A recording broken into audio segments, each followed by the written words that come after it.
नमस्कार दोस्तों, आपका स्वागत है आपके अपने चैनल स्टडी वाइन्स ऑफिशियल पर। तो आज की इस वीडियो में हम राज्यपाल के बारे में पढ़ेंगे। पहले हम राज्यपाल से संबंधित जितने भी महत्वपूर्ण अनुच्छेद हैं उन्हें कवर करेंगे। उसके बाद आजकल एग्ज़ाम में कथन पूछे जाते हैं वो कवर करेंगे। उसके बाद हम राज्यपाल से संबंधित जो कार्य हैं, जो शक्तियां हैं वो देखेंगे और लास्ट में प्रीवियस ईयर क्वेश्चन अटेम्प्ट करेंगे। तो ये वीडियो आपके लिए काफ़ी इम्पोर्टेंट होने वाली है। पहले आप वीडियो को समझना और लास्ट में प्रीवियस ईयर क्वेश्चन ज़रूर अटेम्प्ट करना ताकि आपका इस टॉपिक से क्वेश्चन गलत ना हो। तो चलिए बिना देरी किए हुए वीडियो को शुरू करते हैं। तो चलिए वीडियो की शुरुआत करते हैं। तो इससे पिछली वीडियो में मैंने आपको बताया था कि जो विधानमंडल है इसके 3 अंग होते हैं: विधान परिषद, विधानसभा और राज्यपाल। तो जो विधान परिषद और विधानसभा है ये मैंने पिछली वीडियो में डिटेल में कवर करा दिया। अगर आपने वो वीडियो नहीं देखी तो पॉलिटी की प्लेलिस्ट में जाकर ज़रूर देख लेना। तो आज की वीडियो में हम जो तीसरा महत्वपूर्ण अंग है राज्यपाल ये देखते हैं। तो जिस प्रकार केंद्र में राष्ट्र का प्रमुख राष्ट्रपति होता है, ठीक उसी प्रकार राज्यों में राज्य का प्रमुख राज्यपाल होता है। तो जो राष्ट्रपति की भूमिका होती है केंद्र में, वही भूमिका राज्यपाल की होती है राज्यों में। तो हमने देखा था, मैंने आपको राष्ट्रपति वाली वीडियो में बताया था कि जो राष्ट्रपति है भारत का, ये नाम मात्र का मुखिया है, मतलब कि औपचारिक प्रमुख है। पर जो प्रधानमंत्री हैं, जो भारत की शक्तियां हैं, वो तो प्रधानमंत्री के ही हाथों में हैं। तो उसी प्रकार जो राज्यपाल है ये औपचारिक प्रमुख है। पर बात करें वास्तविक प्रमुख राज्यों में तो वो मुख्यमंत्री है, मतलब कि जो शक्तियाँ हैं वो मुख्यमंत्री के हाथों में ही हैं। पर जो राज्यपाल है ये केवल नाम मात्र का मुखिया है। ठीक उसी प्रकार जिस प्रकार राष्ट्रपति केवल नाम मात्र का मुखिया होता है, पर जो असली शक्तियां हैं वो प्रधानमंत्री के हाथों में होती हैं। तो आप उसी से कंपेयर करें, जिस प्रकार वो प्रधानमंत्री वास्तविक प्रमुख थे केंद्र के, उसी प्रकार जो मुख्यमंत्री हैं ये राज्यों के वास्तविक प्रमुख हैं। और औपचारिक प्रमुख कौन है? तो राज्यपाल। क्योंकि अगर कोई भी बिल है जब तक राज्यपाल के साइन न हो जाए तो वो कानून नहीं बनता। तो जो औपचारिक यानी कि संवैधानिक प्रमुख कौन है? तो राज्यपाल है। तो अब हम कुछ प्रमुख कथन देख लेते हैं राज्यपाल के बारे में, क्योंकि आजकल एग्ज़ाम में कथन पूछे जाते हैं और अभी एनटीपीसी के एग्ज़ाम हुए थे उसमें बहुत से कथन पूछे गए थे, इसीलिए देख लीजिए। तो पहला कथन है जो कि सरोजिनी नायडू का है। सरोजिनी नायडू कौन थी? तो ये भारत की पहली महिला राज्यपाल थी, याद रखिएगा, सरोजिनी नायडू। उन्होंने कहा था कि जो राज्यपाल है ये सोने के पिंजड़े में निवास करने वाली चिड़िया के समान है। याद रखिएगा, बहुत ही मशहूर कथन है इनका कि राज्यपाल सोने के पिंजड़े में निवास करने वाली चिड़िया के समान है। तो ये कथन इन्होंने क्यों कहा था? क्योंकि जो राज्यपाल है ये आपको पता है औपचारिक प्रमुख है, केवल नाम मात्र का। पर जो असली गेम है, अगर पर्दे के पीछे की बात करें तो जो राज्यपाल है, आगे हम पढ़ेंगे कि राज्यपाल की नियुक्ति राष्ट्रपति करते हैं। पर किसकी सलाह पर करते हैं? तो प्रधानमंत्री की सलाह पर। प्रधानमंत्री जिसको चाहें राज्यपाल बना देते हैं। अगर वो कहेंगे कि इसको राज्यपाल बना दो तो राष्ट्रपति उन्हीं को ही राज्यपाल बनाएंगे। अगर कहेंगे कि इसको राज्यपाल के पद से हटा दो तो राष्ट्रपति को उसे राज्यपाल के पद से हटाना पड़ेगा। कागजों में भले ही राष्ट्रपति के साइन चलते हों कि किसको राज्यपाल बनाना है, किसको नहीं बनाना है, पर असली में पर्दे के पीछे प्रधानमंत्री की ही सलाह होती है कि किसे राज्यपाल बनाना है, किसे हटाना है। तो सरोजिनी नायडू ने कहा था कि राज्यपाल सोने के पिंजड़े में निवास करने वाली चिड़िया के समान है। बहुत ही महत्वपूर्ण कथन है और एग्ज़ाम में पूछा गया है, इसलिए ध्यान रखिएगा। तो अगला कथन है विजय लक्ष्मी पंडित का। तो ये नाम तो आपने सुना होगा। विजय लक्ष्मी पंडित कौन थी? कई बार एग्ज़ाम में पूछा जाता है। तो ये संयुक्त राष्ट्र महासभा की अध्यक्ष बनने वाली विश्व की पहली महिला थी। याद रखिएगा, विश्व की पहली महिला ये संयुक्त राष्ट्र महासभा की अध्यक्ष बनी थी। और ये महाराष्ट्र की राज्यपाल भी रह चुकी थी, इसीलिए इनका कथन भी मायने रखता है। तो इन्होंने कहा था कि जिसको वेतन का आकर्षण है वही इस पद को स्वीकार करता है। किस पद को? राज्यपाल के पद को। जिसको वेतन का आकर्षण है वही इस पद को स्वीकार करता है। ये विजय लक्ष्मी पंडित का कथन है। दोनों कथन आप याद रखिएगा, बहुत ही महत्वपूर्ण है। तो प्रमुख कथन हमने पढ़ लिए। अब हम राज्यपाल से संबंधित जितने भी महत्वपूर्ण अनुच्छेद हैं इन्हें पढ़ते हैं। तो हमारे संविधान के जितने भी महत्वपूर्ण अनुच्छेद हैं इस पर मैंने एक वीडियो बना रखी है जिसमें मैंने ट्रिक से समझाया था और आप लोगों का बहुत ही अच्छा रिस्पॉन्स रहा था उस वीडियो पर। अगर आप में से किसी ने नहीं देखी तो पॉलिटी के प्लेलिस्ट में जाकर ज़रूर देख लेना। अब हम राज्यपाल से संबंधित अनुच्छेद देखते हैं। तो पहला है अनुच्छेद 153 जिसमें राज्यपाल के पद का वर्णन है। तो अनुच्छेद 153 के अनुसार एक राज्य का एक राज्यपाल होगा, पहले ये कहा गया था, पर बाद में संविधान में संशोधन कर दिया गया और यह प्रावधान जोड़ दिया गया कि एक व्यक्ति एक से अधिक राज्यों का राज्यपाल भी हो सकता है। तो पहले ये कहा गया था कि एक राज्य का एक ही राज्यपाल होगा और बाद में संशोधन करके यह प्रावधान जोड़ दिया गया कि एक व्यक्ति एक से अधिक राज्यों का राज्यपाल भी हो सकता है। और आपने सुना भी होगा कि एक राज्यपाल को दूसरे राज्य का अतिरिक्त कार्यभार भी सौंप दिया जाता है। क्यों सौंप दिया जाता है?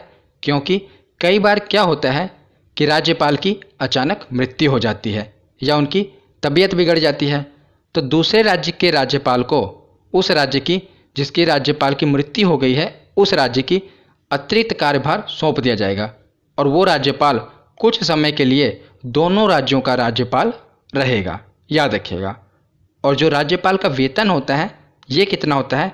तो याद रखिए 3.5 लाख रुपये मासिक, यानी कि 3.5 लाख रुपये पर मंथ। और यदि 2 या 2 से अधिक राज्यों का एक ही राज्यपाल होगा तब उसे दोनों राज्यपालों का वेतन उस अनुपात में दिया जाएगा जैसा कि राष्ट्रपति निर्धारित करें। तो मैं आपको बताता हूँ, जैसा कि आपने देख लिया कि जो राज्यपाल का वेतन है ये कितना होता है? 3.5 लाख रुपये पर मंथ। और मान लीजिए एक राज्यपाल को 2 राज्यों का राज्यपाल बना दिया गया, ए राज्य और बी राज्य, तो अब उसे कितना वेतन मिलेगा? 7 लाख रुपये नहीं मिलेगा, उसे 3.5 लाख रुपये ही वेतन मिलेगा।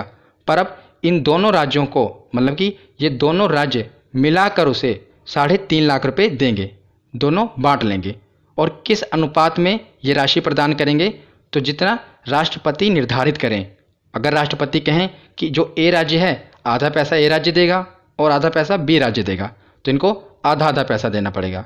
कई बार क्या होता है कि कोई राज्य छोटा है, मान लीजिए जैसे हरियाणा है और राजस्थान है, हरियाणा छोटा राज्य है और राजस्थान बड़ा राज्य है, तो अनुपात डिसाइड कर दिया जाता है। राष्ट्रपति जिस अनुपात में कहें उसी अनुपात में उन राज्यों को राज्यपाल को वेतन देना पड़ेगा।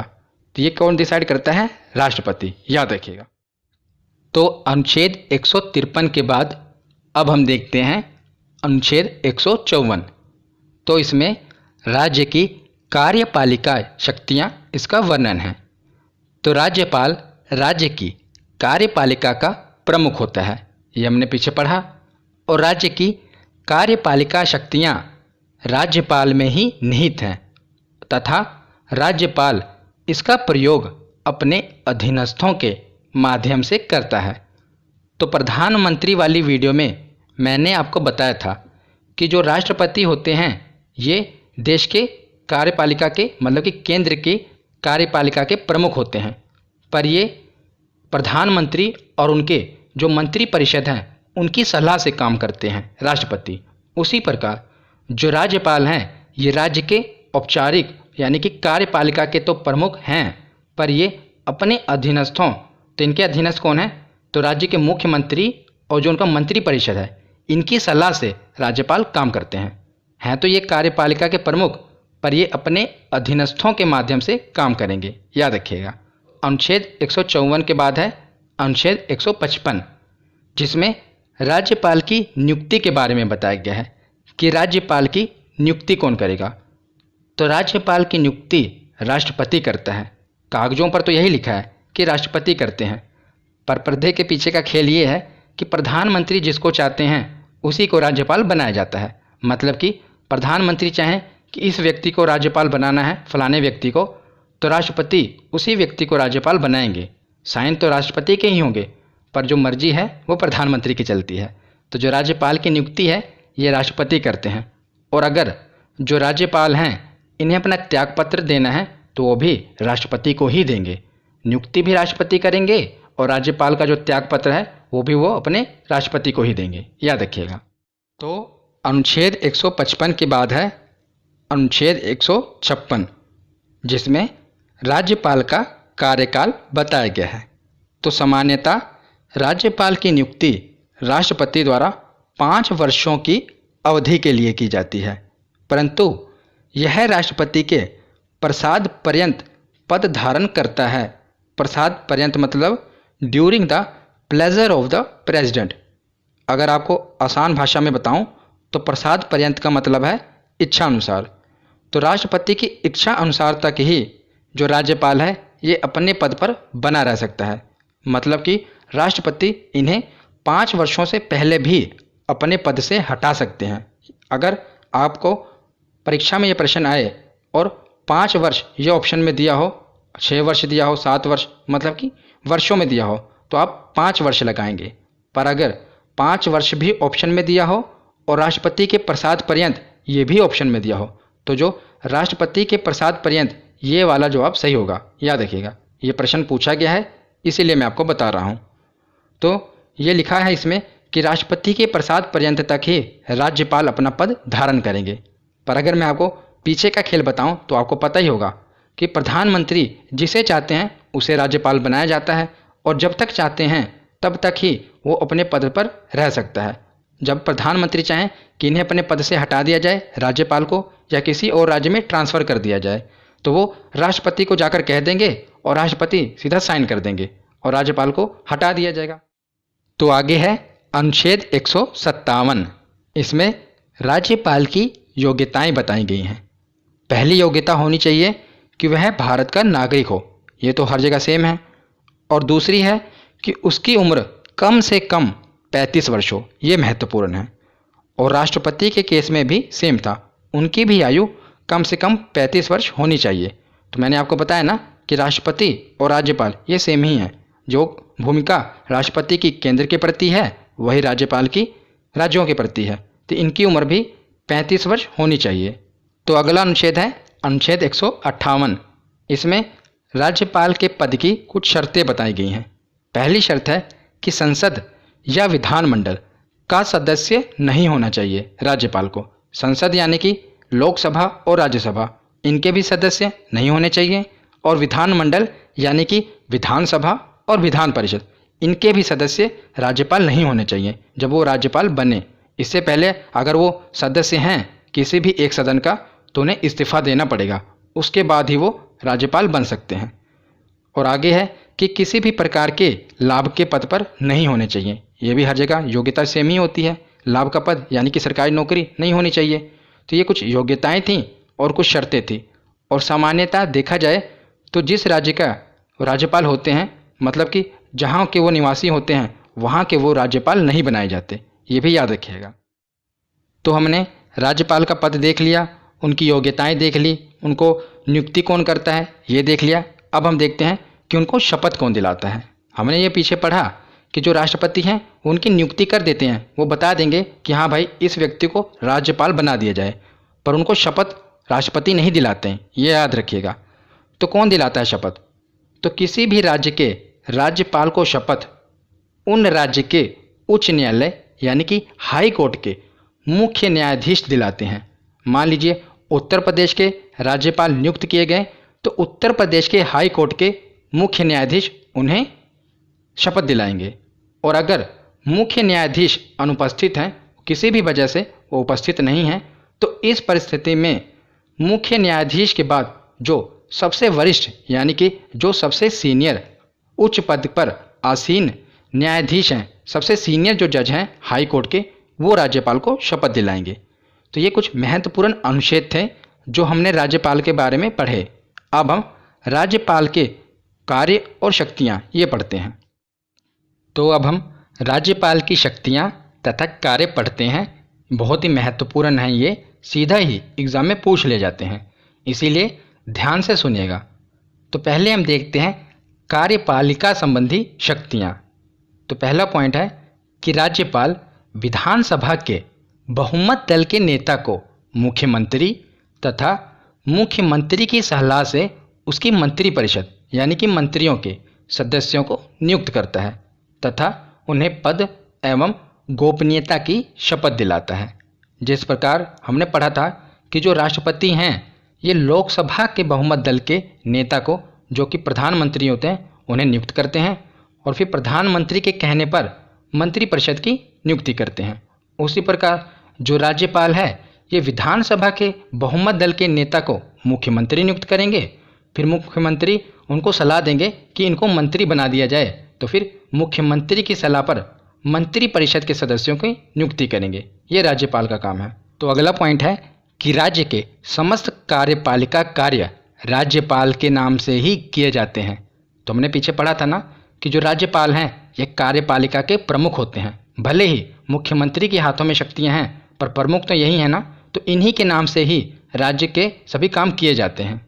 तो अगला पॉइंट है कि राज्यपाल विधान परिषद के कुल सदस्य संख्या का 1/6 सदस्यों को नियुक्त करता है। हमने पीछे पढ़ा था, इसे पिछली वीडियो में मैंने आपको बताया था कि जो विधान परिषद है उसके कुल सदस्यों का 1/6 राज्यपाल द्वारा मनोनीत किए जाते हैं, मैंने आपको बताया था। अगला पॉइंट है कि राज्यपाल राज्य के विश्वविद्यालयों यानी कि जो राज्य की स्टेट की यूनिवर्सिटी होती है उसका कुल अधिपति चांसलर होते हैं। जो राज्यपाल होते हैं उस राज्य की जो यूनिवर्सिटी होती है उसके वो चांसलर होते हैं तथा उपकुलपतियों जो कि वाइस चांसलर होते हैं उनकी नियुक्ति भी राज्यपाल द्वारा ही की जाती है। जो स्टेट यूनिवर्सिटी होती है राज्यपाल उसके चांसलर होते हैं और उस यूनिवर्सिटी के जो वाइस चांसलर होते हैं वीसी, उनकी नियुक्ति राज्यपाल के द्वारा की जाती है, याद रखिएगा। अगला पॉइंट है कि राज्यपाल का अधिकार है कि वह राज्य के प्रशासन के संबंध में जब चाहे मुख्यमंत्री से सूचना प्राप्त कर सकते हैं। तो जब मर्जी होगी राज्यपाल की वो मुख्यमंत्री से सूचना मांग लेंगे, इन्फॉर्मेशन, ये राज्यपाल का अधिकार है। तो कार्यपालिका शक्तियाँ ये हमने पढ़ ली। अब हम देखते हैं कुछ विधायी शक्तियाँ। तो राज्यपाल विधानमंडल का अभिन्न अंग होते हैं। हमने पीछे पढ़ा था कि विधानमंडल के 3 महत्वपूर्ण अंग हैं, विधानसभा, विधान परिषद और जो राज्यपाल हैं इसके महत्वपूर्ण अंग हैं। और राज्यपाल विधानमंडल का सत्र बुलाता है तथा सत्र की समाप्ति भी करता है। तो विधानमंडल का जो सत्र है, जिस प्रकार संसद का सत्र बुलाया जाता है, उसी प्रकार विधानमंडल का सत्र राज्यपाल बुलाते हैं तथा सत्र की समाप्ति भी यही करते हैं। और राज्य विधानमंडल द्वारा पारित विधेयक राज्यपाल के हस्ताक्षर के बाद ही कानून बनते हैं। ये तो आपको पता ही है कि जब तक राज्यपाल हस्ताक्षर न कर दें कोई भी विधेयक कानून नहीं बन पाएगा राज्यों में। तो अगला पॉइंट है कि जब विधानमंडल का सत्र नहीं चल रहा हो और राज्यपाल को ऐसा लगे कि तत्काल कार्यवाही की आवश्यकता है तो वह अध्यादेश जारी कर सकता है। और ऐसा अध्यादेश 6 सप्ताह के भीतर विधानमंडल द्वारा स्वीकृत होना आवश्यक है। और यदि विधानमंडल 6 सप्ताह के भीतर उसे अपनी स्वीकृति नहीं देता तो उस अध्यादेश की वैधता समाप्त हो जाएगी। तो मैं आपको बताता हूँ कि ये पॉइंट क्या कह रहा है। कोई भी विधेयक, मान लीजिए वो विधानसभा में गया और विधानसभा में पारित हो गया, उसके बाद अगर उस राज्य में विधान परिषद है तो उसमें जाएगा। फिर वह विधेयक अगर विधान परिषद में भी पारित हो जाए उसके बाद वह राज्यपाल के पास जाता है। फिर राज्यपाल उस पर हस्ताक्षर कर देते हैं और फाइनली यह विधेयक कानून बन जाता है। पर कई बार क्या होता है कि जो विधानमंडल है इसका सत्र नहीं चल रहा होता और किसी कानून की आवश्यकता होती है, तो राज्यपाल क्या करते हैं, सीधा ही साइन कर देते हैं और अध्यादेश, इसी को कहते हैं अध्यादेश जारी करना, सीधा ही साइन कर कर वो कानून बना देते हैं। पर फिर क्या होता है कि जो ये कानून की वैधता है ये 6 सप्ताह तक ही रहेगी। अगर इसे 6 सप्ताह से बढ़ाना है तो जो ये कानून है जिस पर राज्यपाल ने अध्यादेश जारी किया इसे जब विधानमंडल का सत्र चले, यानी कि 6 सप्ताह के भीतर ही ये डेडलाइन दी गई है कि 6 सप्ताह के भीतर इसे विधानमंडल में पारित कराना आवश्यक है। अगर यह जो कानून यानी कि जो अध्यादेश राज्यपाल ने जारी कर दिया 6 सप्ताह के भीतर विधानमंडल से पारित नहीं हुआ तो फिर इसकी वैधता 6 सप्ताह के बाद ख़त्म हो जाएगी। इसीलिए याद रखिएगा, जब विधानमंडल का सत्र नहीं चल रहा होता तो राज्यपाल अध्यादेश जारी कर देते हैं और कानून बना देते हैं, पर इसकी वैधता 6 सप्ताह तक ही रहती है। अगर 6 सप्ताह से आगे बढ़ाना है तो इसे 6 सप्ताह के भीतर विधानमंडल से पारित कराना पड़ेगा, याद रखिएगा। तो अगला पॉइंट है कि राज्यपाल किसी विधेयक को राष्ट्रपति के विचार के लिए आरक्षित रख सकते हैं। बहुत ही महत्वपूर्ण है। मैंने आपको राष्ट्रपति वाली वीडियो में बताया था कि जब भी कोई भी विधेयक राष्ट्रपति के पास हस्ताक्षर होने के लिए जाता है तो उनके पास 3 विकल्प होते हैं। वो चाहें तो उस पर साइन कर दें और वो विधेयक को कानून बना दें, चाहें तो साइन ना करें और उस विधेयक को पुनर्विचार करने के लिए लौटा दें। और तीसरा विकल्प होता था वीटो, मतलब कि ना तो वो हाँ कह रहे हैं ना तो वो मना कर रहे हैं। तो ये 3 विकल्प होते थे राष्ट्रपति के पास। पर जो राज्यपाल हैं इनके पास राष्ट्रपति से ज़्यादा एक विकल्प, चौथा विकल्प भी होता है, और वो क्या है कि राष्ट्रपति के विचार के लिए वो उस विधेयक को आरक्षित कर सकते हैं। मतलब कि कोई भी विधेयक आए वो उस पर साइन नहीं कर रहे हैं और वो ये कह रहे हैं कि इस विधेयक को मैं राष्ट्रपति के पास भेज रहा हूँ, वो इस पर विचार करेंगे। और राष्ट्रपति, उनके पास 3 ही विकल्प होते हैं, वो किसके पास भेजेंगे, क्योंकि वो तो सबसे मेन है, सबसे प्रमुख हैं, वो तो किसी के पास नहीं भेज सकते। पर राज्यपाल किसी भी विधेयक को राष्ट्रपति के पास भेजने के लिए, मतलब कि राष्ट्रपति के विचार के लिए आरक्षित रख सकते हैं। तो 3 शक्तियाँ बची। इसके बाद हम प्रीवियस ईयर क्वेश्चन करेंगे। तो वित्तीय शक्तियाँ ये देखते हैं। तो राज्यपाल प्रत्येक वित्तीय वर्ष में वित्त मंत्री को विधानमंडल के सम्मुख वार्षिक वित्तीय विवरण, जिसे बजट कहते हैं, प्रस्तुत करने के लिए कहते हैं।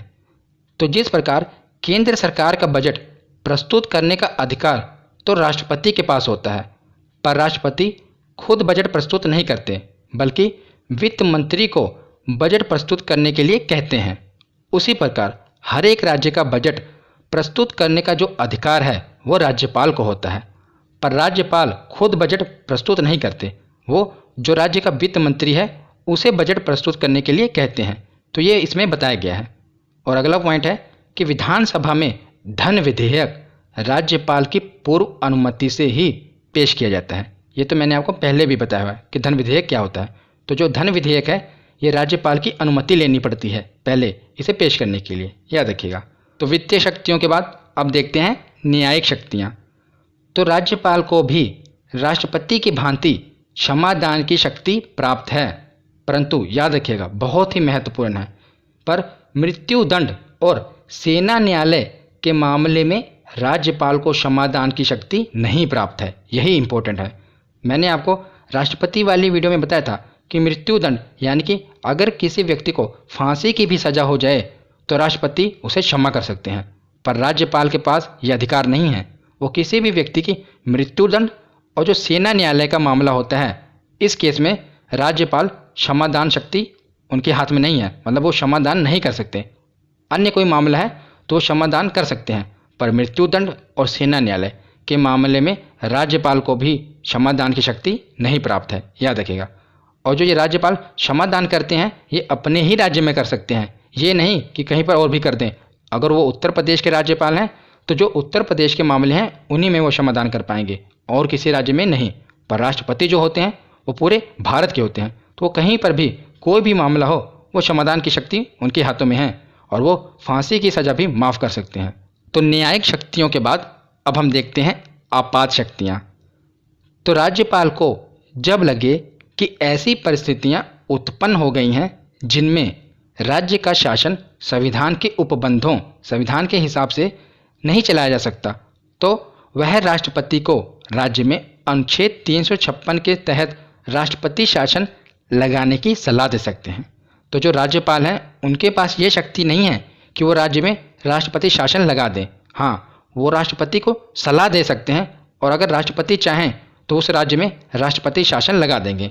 और जब राष्ट्रपति शासन किसी भी राज्य में लग जाता है तो राष्ट्रपति शासन के समय जो राज्य की सारी शक्तियाँ होती हैं ये राज्यपाल के पास आ जाती हैं, याद रखिएगा, क्योंकि वहाँ पर राष्ट्रपति शासन लग चुका है। तो जो भी सारी शक्तियाँ हैं ये किसके पास आ जाएंगी, तो राज्यपाल के पास आ जाएंगी।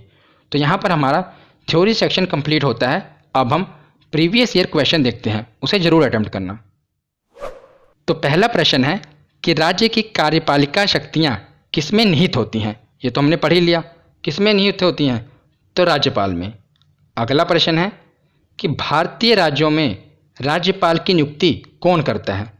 तो कौन करता है राज्यपाल की नियुक्ति, तो राष्ट्रपति करते हैं राज्यपाल की नियुक्ति। शपथ कौन दिलाता है, तो उच्च न्यायालय के मुख्य न्यायाधीश शपथ दिलाते हैं और राष्ट्रपति नियुक्ति करते हैं।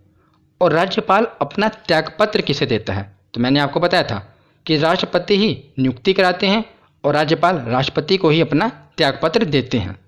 तो अगला प्रश्न है कि सामान्य रूप से राज्यपाल का कार्यकाल होता है।